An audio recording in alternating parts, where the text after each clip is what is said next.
We have already completed all the criteria.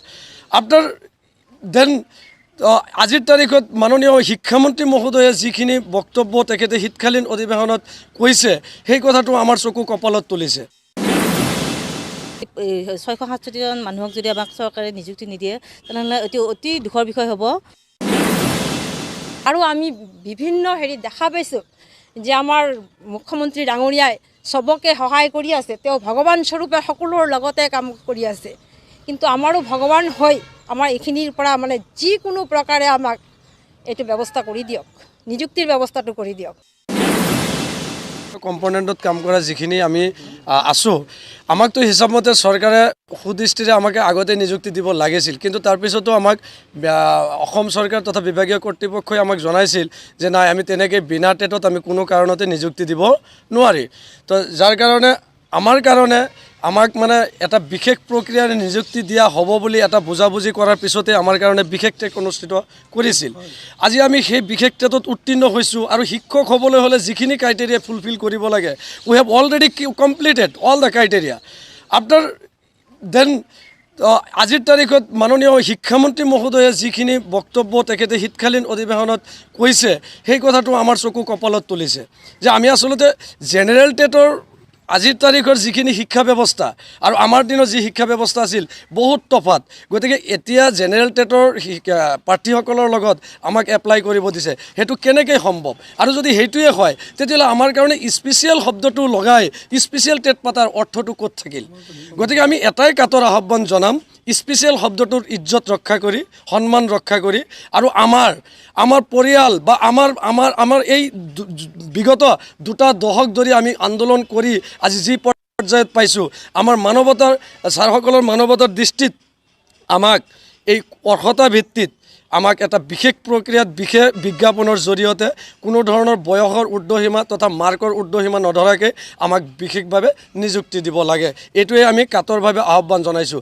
আৰু যদি এইখিনিৰ পৰা আজি আমি বঞ্চিত হ'ব লগা হয় তেতিয়াহ'লে আমি এখন গণতান্ত্ৰিক দেশত নাগৰিক বুলি আমি ক'বলৈ নিজকে কুণ্ঠাবোধ কৰিম। তেতিয়াহ'লে এনেকুৱা হ'ব যি দেশত কোনো ধৰণৰ তাৰমানে নিয়ম নীতি নাই, তেনেকুৱা এটা দেশত আমি বসবাস কৰি আছোঁ নেকি বুলি প্ৰশ্ন উদয় হ'ব। গতিকে আমি অনুৰোধ জনাওঁ আপোনালোকৰ চেনেলৰ জৰিয়তে আমাৰ মাননীয় অসম চৰকাৰলৈ আমাৰ এটাই কাটৰ আহ্বান যে আমাক যিখিনি কৰিব দিছিল উই হেভ অলৰেডি কমপ্লিটেড, আমি কৰিছোঁ। গতিকে আপোনালোকে যিখিনি কৰিব লগা সেইখিনি আপোনালোকে দয়া কৰি কৰক আৰু মানৱীয় দৃষ্টিভংগীৰে আমাক আৰু আমাৰ পৰিয়ালটোক ৰক্ষা কৰক। আমি বিগত বহু বছৰে এই এছএছৰ আণ্ডাৰত কাম কৰি আহিছোঁ, কিন্তু আমাৰ কোনো নিযুক্তিৰ প্ৰক্ৰিয়া হোৱা নাই। আমাৰ বিভাগীয় ফালৰ পৰা আমাক আগতে এইটোৱে কোৱা হৈছে যে আমাৰ কি নাই, শিক্ষকৰ যোগ্যতাৰ যিটো সেইটো নাই, আমাৰ ক্ৰাইটেৰিয়াখিনি নাই, আমাৰ DLED নাই, টেট নাই, সেইকাৰণে আমাক নিযুক্তি দিয়া হোৱা নাই। কিন্তু যোৱা অক্টোবৰৰ 3 তাৰিখে আমাৰ বিশেষ টেটৰ ব্যৱস্থা কৰা হৈছে। তাতে আমি উত্তীৰ্ণ হৈছোঁ। আমাৰ উত্তীৰ্ণ হৈছে 666 জন, 14,575 জনৰ ভিতৰত।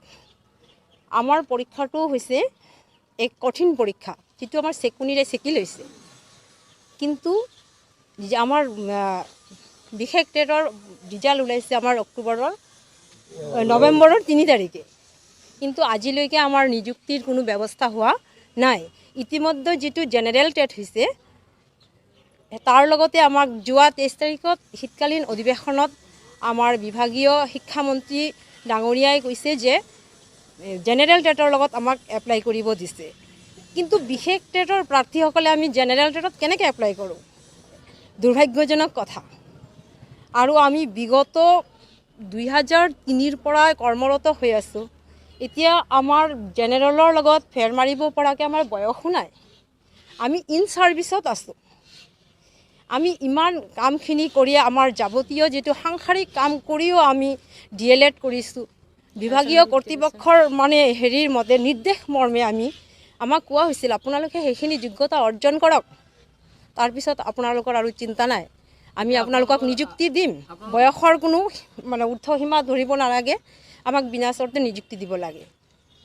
এতিয়া আমাৰ অৱস্থা মানে এনেকুৱা অৱস্থা হৈছে যে মোৰ নিজৰ ব্যক্তিগত কথা কৈছোঁ, আমি ঘৰতো মানে থাকিব পৰা অৱস্থা নাই।